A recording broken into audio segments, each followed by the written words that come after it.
Aujourd'hui, tout le monde se dit catholique. Ceux qui vont à la messe sont catholiques et ceux qui n'y vont jamais sont catholiques. Ceux qui défendent la vie sont catholiques et ceux qui votent des lois contre la vie sont catholiques. Les catholiques sont ceux qui honorent l'Évangile et ceux qui le modifient selon les goûts du moment. Face à ce spectacle, la question s'impose. Qui est vraiment catholique? Et que signifie l'être? Ce n'est pas une question oiseuse, ni une curiosité théorique. C'est la question décisive pour le salut de notre âme. Car le Seigneur a dit, « Ceux qui me disent, Seigneur, Seigneur, n'entreront pas tous dans le royaume des cieux, mais celui-là seul qui fait la volonté de mon Père. » Matthieu 7, 21. Dans cette vidéo, nous examinerons 3 critères concrets, non inventés par nous, mais indiqués par l'Église, pour comprendre si notre vie est véritablement enracinée dans la foi catholique, ou si nous n'en sommes qu'une apparence. 3 signes, simples à reconnaître, mais exigeants à vivre, qu'aucune confusion contemporaine ne peut effacer. Nous vivons à une époque où, même au sein de l'Église, la vérité est confondue avec l'erreur. Certains pasteurs parlent comme si le péché n'était plus un péché. Certains croyants traitent la liturgie comme un spectacle ou un divertissement. Certains théologiens effacent 2000 ans de doctrine pour plaire au monde. Au milieu de ce chaos, de nombreux croyants sincères ne savent plus où donner de la tête ni comment s'orienter.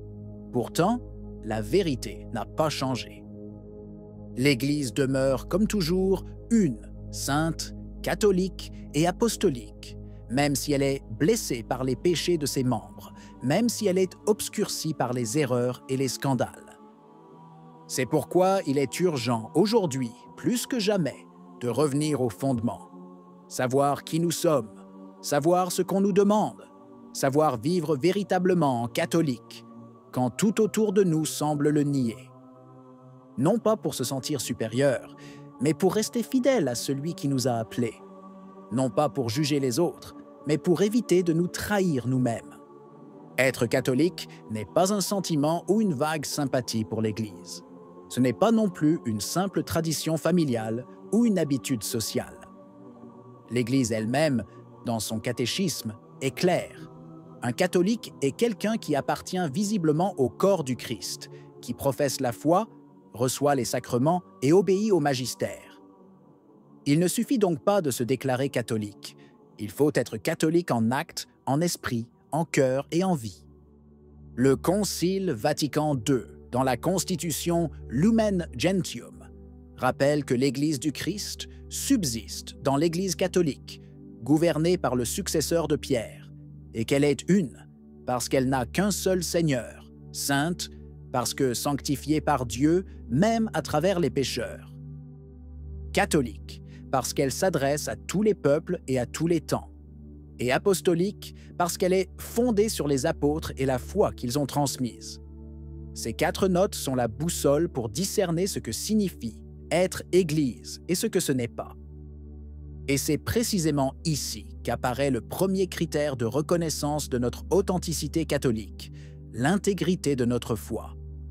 L'Église nous appelle à accueillir toute la vérité reçue du Christ et transmise par les apôtres, sans sélectionner uniquement ce qui nous plaît. Une foi hésitante, qui n'accepte que ce qui convient et ignore le reste, est déjà une trahison. Les 4 valeurs de l'Église, une, sainte, catholique, apostolique, nous rappellent que cette foi est une, qu'elle ne change pas avec les modes, qu'elle est universelle et fondée sur une tradition vivante. Nous ne pouvons pas dire que nous sommes catholiques si nous nions une partie de cette vérité, ni si nous essayons de l'adapter à la mentalité du monde. Comme l'affirme le catéchisme, à Guar 837, ceux qui, ayant l'esprit du Christ, acceptent toute son organisation et tous les moyens de salut qui y sont institués et sont unis dans sa structure visible au Christ, qui la gouverne par l'intermédiaire du pontife romain et des évêques, par les liens de la profession de foi, des sacrements et du gouvernement ecclésiastique, sont pleinement incorporés à la société de l'Église. Cela signifie que nous ne pouvons pas nous forger un catholicisme à notre façon, en choisissant les aspects qui nous plaisent et en rejetant ceux qui nous paraissent trop durs. La foi catholique n'est pas un buffet, c'est un banquet préparé par le Christ, auquel on participe pleinement ou qu'on rejette entièrement. Et ici apparaît également le deuxième critère pour reconnaître un vrai catholique, une vie sacramentelle vécue de manière authentique. Il ne suffit pas d'aborder les sacrements par tradition ou par apparence. Il ne suffit pas de les recevoir comme un rituel social ou une formalité. Être catholique, c'est recevoir les sacrements comme de véritables canaux de grâce, avec un cœur contrit, avec un désir de conversion, avec un désir de sainteté. Un catholique qui s'approche de l'Eucharistie sans confession, qui ignore le baptême de ses enfants, qui méprise le mariage chrétien ou réduit la liturgie à un divertissement, ne fait pas l'expérience de la grâce qu'offrent les sacrements. La vie sacramentelle n'est pas une option réservée aux plus fervents, mais le cœur de la vie chrétienne. C'est dans les sacrements que le Christ nous guérit, nous nourrit et nous fortifie pour résister au mal et persévérer dans le bien. Ainsi, après une foi solide, le deuxième signe qui distingue quelqu'un qui est vraiment catholique est celui-ci. Les sacrements vécus avec conscience et dévotion, comme un chemin de salut, et non comme une habitude vide. Et cela reste vrai même, et surtout, dans les moments difficiles, lorsque les scandales et les divisions semblent ébranler les fondements mêmes de notre maison. Quiconque voit ce qui se passe aujourd'hui, confusion doctrinale, scandales moraux, liturgie profanée, division, peut se sentir paralysé. Certains, face à un tel désordre, abandonnent l'Église, croyant trouver le salut ailleurs. D'autres endurcissent leur cœur, transformant une juste indignation en haine. D'autres encore se réfugient dans l'indifférence, se résignant à un catholicisme tiède, dénué de vérité et de courage. Mais la vraie réponse, en temps de crise, est autre.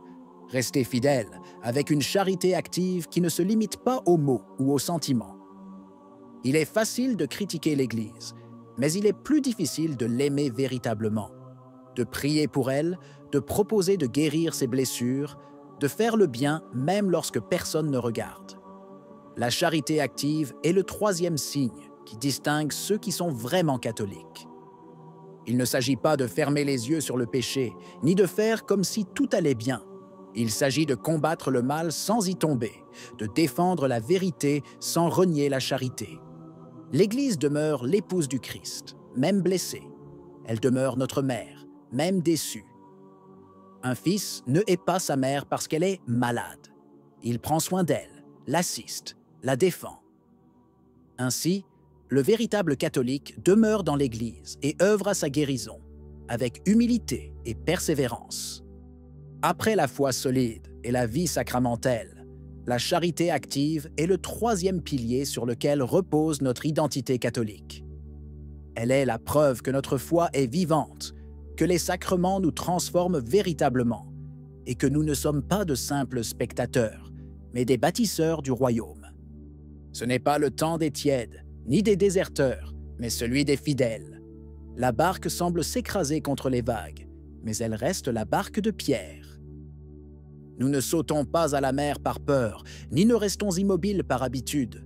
Nous restons à notre place, les mains fermement accrochées à la corde de la tradition et le regard fixé sur celui qui seul peut dire au vent « Tais-toi, tais-toi ».